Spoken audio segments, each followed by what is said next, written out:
People blah blah. People people I people I did people ba ba bee. Jabba ba ba. People ba ba ba ba. What's shaking bacons? Holy Sith, it has been way too long in between this review and the Attack of the Clones review.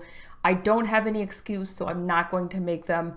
Regardless, it is finally time to talk about my favorite of all three of the prequel trilogy films, Revenge of the Sith. I'm not going to have a long intro, but two things I want to note to you before we get started. The first of which is I began originally the Star Wars Revisit Rewatch reviews with my numeric movie scale before I transitioned to the bacon scale. And in the light of staying true to that, I'm going to actually provide the numeric scale rating when I continue on with these Star Wars Revisit reviews. I think that's only fair considering that's where it started. Secondly, normally I make my rough notes available for patrons on Patreon on the different films I watch. Sometimes if I do a TV series review, those are all available on Patreon for supporting patrons. And to give you guys an idea of what it's like to read literally from my brain, me typing as I watch a film, I have actually made the rough notes for Revenge of the Sith public. So I will have a link to them in my Patreon down below in the description box. Make sure you go check those out if you are curious. Okay, let's get started. And I really should not have to say this, but in case I do, spoilers. Scooch. And if you have not seen the other Revisit reviews, you should go check those out as well. I will also have links to those in the box, along with the link to the Patreon. One of the biggest problems I have watching this film at this point is that when I turn this movie on, it's like, meep, meep, meme city, here we come. Seriously, thanks to all of the memes, I cannot watch, honestly, any of the prequel films at this point without just seeing meme after meme after meme. So Revenge of the Sith, of course, picks up years after Attack of the Clones, and this is going to be a long summary because a lot is packed into this movie, but here we go regardless. Revenge of the Sith takes off at full throttle. Anakin and Obi-Wan rescue Chancellor Palpatine from General Grievous and Count Dooku in what, in my personal opinion, is the best opening sequence in any Star Wars film ever. That battle is completely and utterly intense. It's an amazing way to start the movie, and I remember at the time that I saw this in theaters, watching it and being very angry that where I lived at the time in remote Ohio did not have any access to an IMAX theater. That was such a bummer. I would have loved seeing it in IMAX. Anakin murders Count Dooku at the urging of Palpatine while Obi-Wan is unconscious, and General Grievous escapes. Palpatine makes it very clear to the Jedi Council that he will not step down and they will not end the war until the capture and or killing of General Grievous takes place as the new de facto leader in Count Dooku's place of the Separatist army. He will continue to prolong the war and stay in power with the emergency powers that were granted to him by the Senate, and which has also allowed him to essentially become the ruler of the Senate and stay in power for far longer than originally anticipated. Meanwhile, Anakin discovers that Padme is pregnant with what they think is only one child and starts having horrific premonition nightmares about her dying in childbirth, much like the nightmares he used to have about his mother's death. Palpatine appoints Anakin to the Jedi Council, which the Jedi Council very reluctantly allows but does not grant him the rank of Master. They've allowed it in order to request through Obi-Wan that Anakin use his position and his ties with the Chancellor, with whom he has become very close and sees as a mentor over the time period between his first discovery on Tatooine to this point, has become a mentor to him, and they request that he start reporting on Palpatine's activities without giving him any background information. This leads to a building confusion and resentment in Anakin towards the Jedi Council and towards Obi-Wan, and even Padme when she's speaking to him later in the film and asks Anakin to speak to him about the war as well. Palpatine, sensing Anakin's emotional state, uses the opportunity to start sowing further seeds of discontent and questions in his mind in regards to his relationship with the Jedi Council and with Obi-Wan, as well as using his fear of the premonitions he's having about Padme to start feeding him information about legends of the Sith in regards to prolonging death and saving the ones we loved. Here's where we have the classic Tragedy of Darth Plagueis the Wise, which hints, of course, that Palpatine knows how to save Padme by overcoming death itself. Anakin's remaining moral check in the form of Obi-Wan is removed when Obi-Wan is sent to take care of General Grievous, who they've discovered hiding in the Utapau system. As he defeats the Skyboard back in Coruscant, Palpatine reveals himself to Anakin as the Sith Lord Sidious. Anakin runs to Mace Windu and tells him what's going on, and Windu promptly confronts Sidious. Anakin, struggling internally with the fear that he will lose Padme if Palpatine is lost at the hands of Mace Windu, succumbs to the dark side of the Force and overthrows Mace at the final confrontation with Palpatine.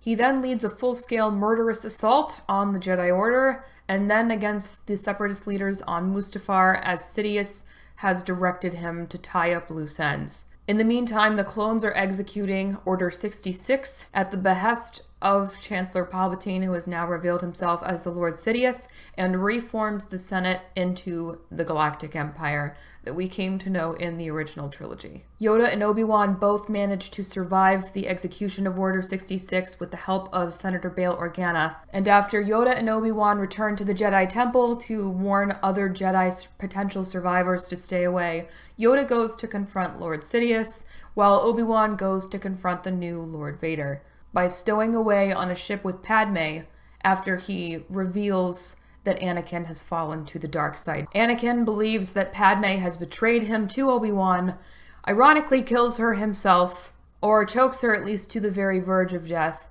and then he and Obi-Wan have their insanely epic fight, as Yoda and Sidious fight among the seats of the Senate. Yoda leaves the fight with Sidious, and I'm not going to say he's defeated by Sidious, because honestly, every time I watch this movie, I'm like, I feel like Yoda was winning here, and he just sort of gave up and crawled off. Maybe the injuries from him falling were more severe than they seemed.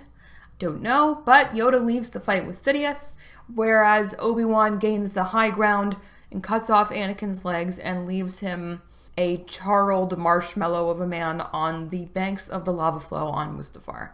Palpatine saves Anakin as Obi-Wan, Organa, and Yoda attempt to save Padme and her children, and the movie concludes with the birth of Lord Vader as he is entombed in his suit by Palpatine and their medical droids, as well as the birth of the twins Luke and Leia, who are then separated as Leia goes to Bail Organa's family and Luke heads to Tatooine with Obi-Wan to live with his aunt and uncle, setting up the events of the original trilogy. Believe it or not, I shortened the heck out of that summary. This movie had so much action packed in it, and I have to say right off the bat that I admire the pacing of this film so much. This movie could have been an utter travesty. This could have been absolutely botched in how it was handled, and it was not. There was a lot riding on this film. This was the last film that Lucas had set for himself to finish telling the story not only of how the Republic fell, but of how Lord Vader came to be, and then also completely set up the events of Luke and Leia and what was going to happen in the original trilogy. This could have gone terribly wrong. It really could have. It reminds me a lot, for example, of Game of Thrones, and I bring this up because it's a fresh wound.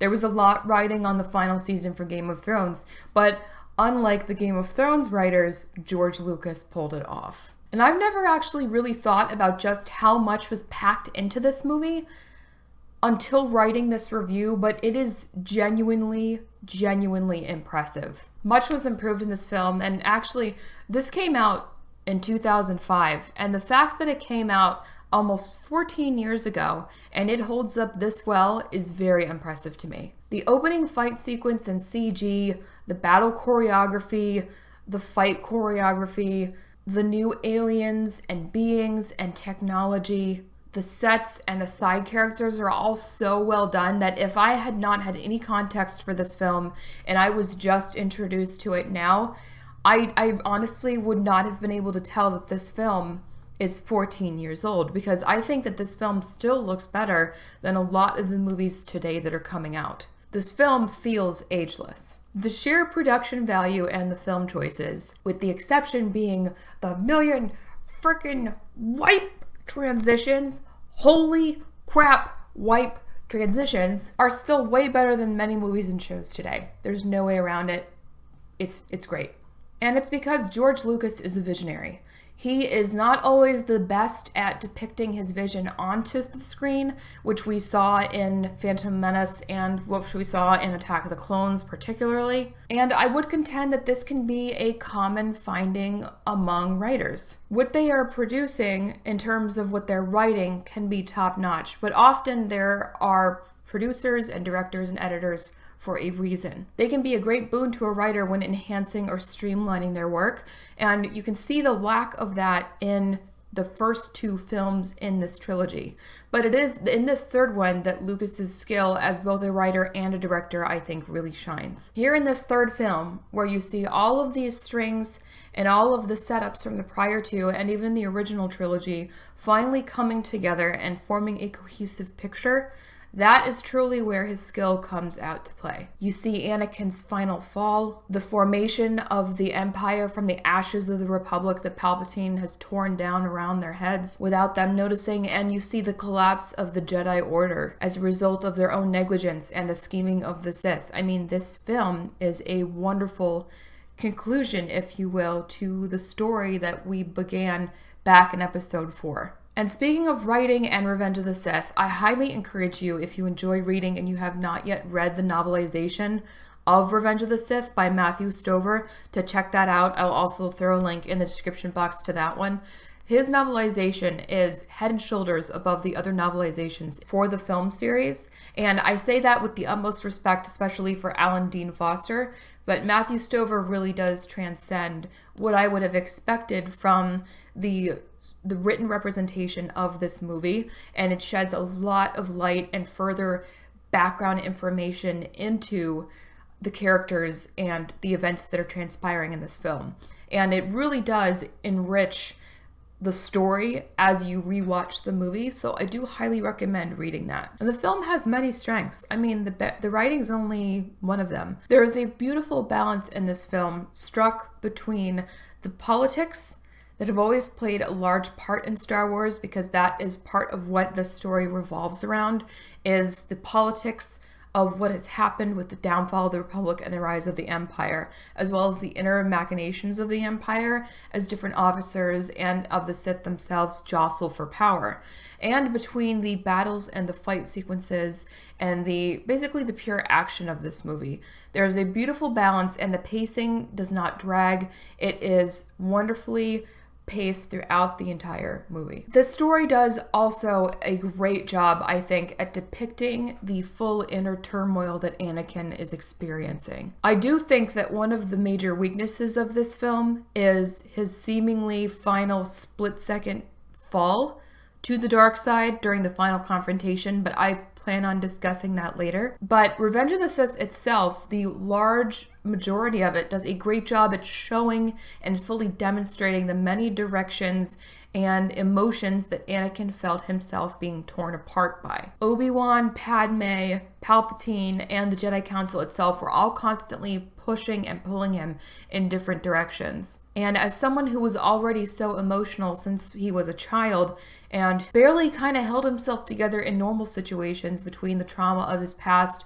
and being just very emotional as it is, having all of those influences push and pull and tearing at him really does push Anakin to the brink, and he starts to fall apart, and you can very clearly see that in this movie. He has a constant struggle with the Jedi maxims and how he feels, and he's very consistently inconsistent. He kills Dooku, but he saves Obi-Wan. He throws a fit and demands power from the Council, then approaches Obi-Wan and specifically apologizes for being arrogant and demanding something that he knows he should not desire. He turns Palpatine into Windu as the Sith Lord, and then immediately saves him, and then promptly regrets doing it for a minute or so. He then goes and slaughters the Separatist leaders on Mustafar, and then we get a shot of him crying on the balcony overlooking the lava.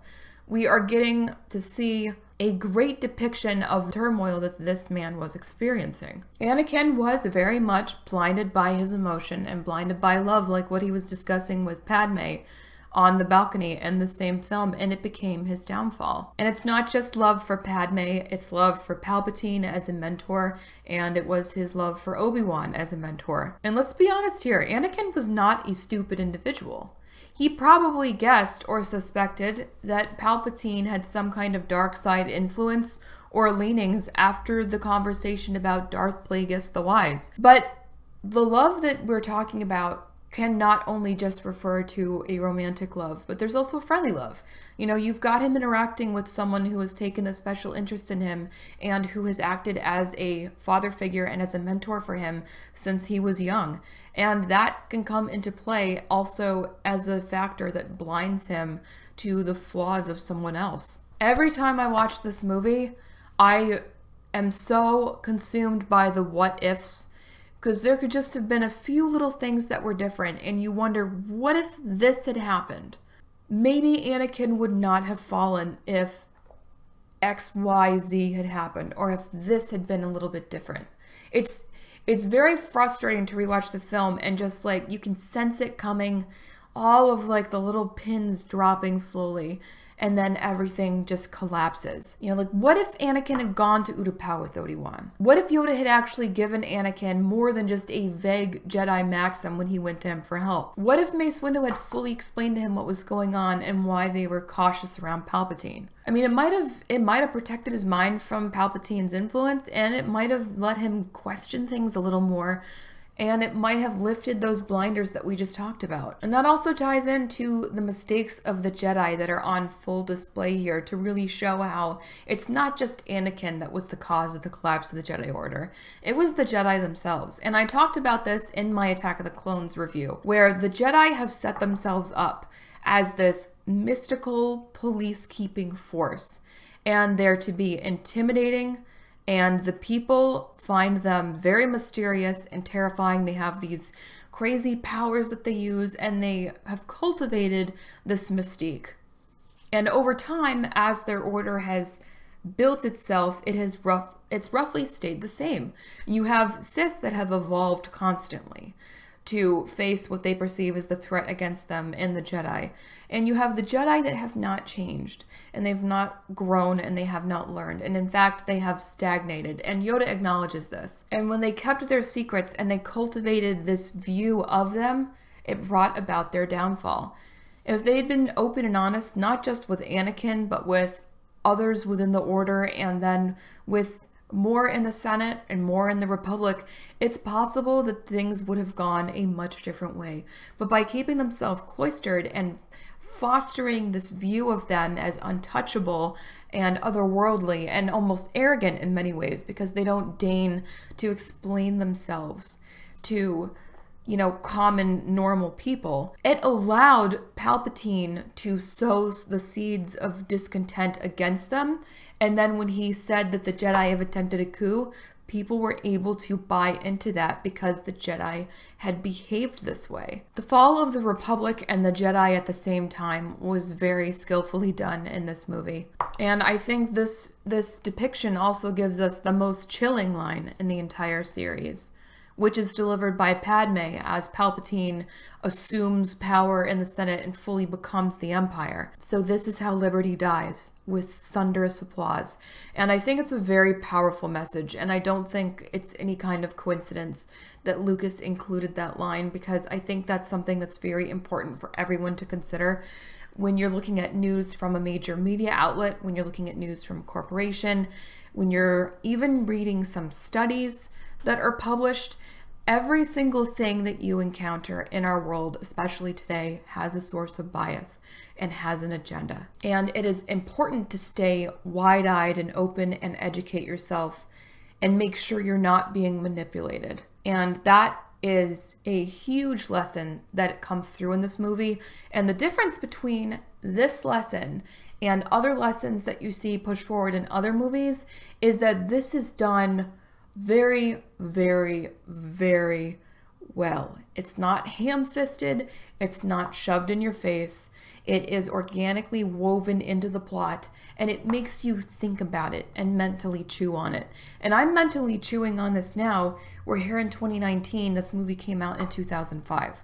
And it's an enduring message. It's one that lasts, and it's one that was not shoved into the viewer's face like a lot of messages are these days in films. Always educate yourself and keep your eyes open. I also somehow never fully appreciated like how incredible it is that the Darth Vader that we first met was basically entombed in that suit because of Obi-Wan. And we actually got to see that happen. And that is alone a huge boon to this film. See, the problem here, though, is that Obi-Wan just left him on the bank of the lava river and he didn't double tap like what we learned from Zombieland. You know what I'm saying? While I do love this movie, there are some flaws. And like I mentioned earlier, one of them is the split-second turn of Anakin, I feel, as he falls to the dark side. While they did a good job of showing how torn and conflicted he was throughout this movie, the actual complete fall and betrayal itself of everything he was torn over, I think was just too fast and it was unbelievable in many ways. Here's what I don't buy. I get that Anakin turned on Mace, but he's so visibly conflicted the entire time and afterward that I can't buy him going from, within the space of a few minutes, Mace, he's a Sith, oh my god, do something, to time to die, children. And then basically murdering Padme, of all people. It is such a fast transition that it's hard for me to buy into. And I think that they tried to justify it with like the single line from Palpatine where he said, you have to go build up your dark side power by killing all of the Jedi to save Padme. But I still don't, that's not, just having one line like that really does not justify that rapid switch because he is so torn. And then you still get glimpses of him being torn like afterward when they're showing him post murdering the separatist leaders at Mustafar. He's obviously conflicted, but then you go from, what have I done? What have I done? To, yes, master, I will kill the younglings. It just, like, what? That's so fast. Like, what? How? How did he just flip that fast? I will say it's still more believable than Daenerys in Game of Thrones, am I right? I think what would have helped this is if we had seen more of that relationship building between Anakin and Palpatine, not just the segments that we had in this film, although I think for the duration of the film that we had, they were well executed. And we're only given a few select glimpses of Anakin's frustration with the Jedi, but it would have been good to see a little more transition between him being horrified over what he's done to Mace Windu, which honestly that betrayal gets me every single time, and then going off and killing younglings, which also makes me cry every single time I see it. The other major flaw in this film for me is Darth Jar Jar. No, I'm kidding. Although I do think that would have been really cool if there had been like a mastermind and it was Jar Jar, like that would have been a crazy thing to see. I think it would have probably salvaged a lot of the prior two films, but Lucas abandoned it. But I'm kidding. I'm not talking about Darth Jar Jar. I think a major flaw is Padme's character, and I think for those of you who have watched my channel for a while, you've heard me talk about this in the past. Padme started off as a very strong, independent character. Very intelligent, made her own career, made her way in the world, became an incredibly important figure. She devolved after the first film, slowly and steadily, into, by this film, she's really just... I gotta say, she's just kind of an idiot, and it makes me long for what could have been. Lucas's original plan, which would have been to have Padme found the rebellion itself, would have been far more interesting. And I think it would have been such an intriguing groundwork that had been laid and a way to continue that character and continue to explore who that character was and the intricacies of her history and her conflict in her own relationship with Anakin, versus her dying of the big sad. And you get hints of the background that had been laid for that, especially in Matthew Stover's novelization version of this movie. And that really makes me long for what could have been. And her death at this point, instead of being something noble or with the intent of furthering the rebellion or starting the rebellion, she just died of the sad. And I've heard the theory that the way that she died and the reason she died was because Palpatine channeled her life force to save Anakin. But there's really no hint or sign of that given in the film. I mean, you could try and say that Palpatine thought she'd been killed Like, how did he know that she'd been killed? Because he wasn't there when Anakin choked her. So how would he know that she had been killed other than if he had taken her life force to heal Anakin? But that alone is not enough to try and convince me that that theory is plausible. The whole way that she was just handled just felt to me like a huge waste of her character's potential. And to me, it's a large flaw in this film. Entertainment-wise and music-wise, I mean, other than Duel of the Fates, I think that Revenge of the Sith has the best soundtrack by far of all of the Star Wars films. Like, John Williams brought it for the soundtrack to this movie. And entertainment-wise, I've mentioned the pacing a couple times now. This film is so chocked full of action and subtlety that you don't want to look away for even a moment while you're watching this because you will miss something. And that holds true I don't even know how many times I've seen this movie now. Every time I see it, I'm afraid to look away in case I miss something. And every time I watch it, I catch something new. The acting is also much improved in this film compared to the previous Attack of the Clones. I think Hayden Christensen still leaves much to be desired, but he does demonstrate improvement in this film. Ewan McGregor was fantastic as usual. Part of me wonders if Hayden Christensen has ever mildly resented or been jealous, as Anakin was supposed to be and is technically the main character, but Obi-Wan ended up being the character that everyone really loves. I particularly liked how Ewan McGregor portrayed just like the true nobility of a Jedi Knight through Obi-Wan's character, and I think it's best exemplified in the fight with General Grievous at the end. You know, there was a line that was in the book, actually, that was not in the movie that I was like, oh, they should have included it. And it's when when Grievous just extends all his arms, which is at the time when I first saw it, I was like, oh, shit! But then watching it again, all I can think of is that wacky meme where he says, I've been trained in your Jedi arts by Count Dooku. And it shows Count Dooku, like, you just take your arms and do like this. Oh, my hair is everywhere now. Not all. Anyway, I actually remember that meme mid rewatching this film, and I laughed so hard that I had to pause the movie so I didn't miss any more of the fight. Freaking love that meme. But there's a line right when Grievous says, I've been trained in your Jedi arts by Count Dooku. In the book, Obi-Wan says, oh, I trained the man that killed him. And I was like, oh, that was so good. And I was kind of bummed that that wasn't in the movie. But oh well, it was still a great fight. I always enjoy Samuel L. Jackson's portrayal as Mace Windu, and I loved seeing him get a great fight scene against Sidious and hold his own using Vapad.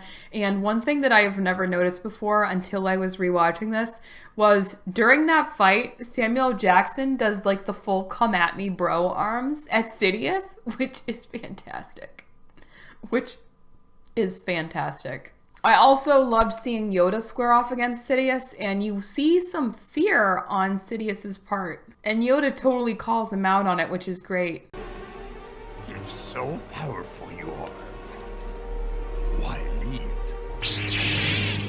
And actually, that scene has one of my favorite comedic moments in this movie, and it's when Yoda just casually hucks Sidious against the wall, and he's like... Aah!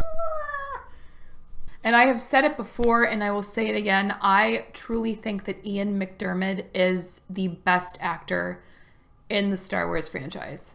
All right, maybe not the whole franchise. However, in the prequel trilogies, 100%.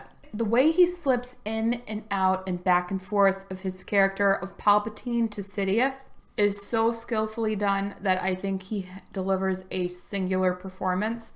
I'm very interested to see what kind of role he will be playing in episode 9. Overall, I think Revenge of the Sith is by far the best prequel trilogy film, and it ranks pretty darn high in my personal ranking of the Star Wars movies as well. My final rating for Star Wars Episode 3 Revenge of the Sith is 89%. I told you it was high, players! Every time I watch this film, I marvel at all of the little dominoes that start falling and all the seemingly inconsequential things that begin to add up that contribute to the absolute downfall. of a galactic republic and the entirety of the Jedi and Anakin as his fall as a Skywalker and his rise as Vader. And I can't help but wonder what would have happened if things had just gone slightly differently. Where would they have been? And that thought is so intriguing to me, and I truly enjoy Revenge of the Sith. One of my favorite Star Wars films, I think. It's not my absolute favorite because up next is my absolute favorite, which is Rogue One. However, Revenge of the Sith is pretty top-notch in my personal opinion. Where does it stand in your rankings? I think that concludes my review for Revenge of the Sith. Hopefully, this is not like 45 minutes long already. There's a lot to talk about. I hope you're all doing amazingly. May the Force be with you, and I'll catch you later.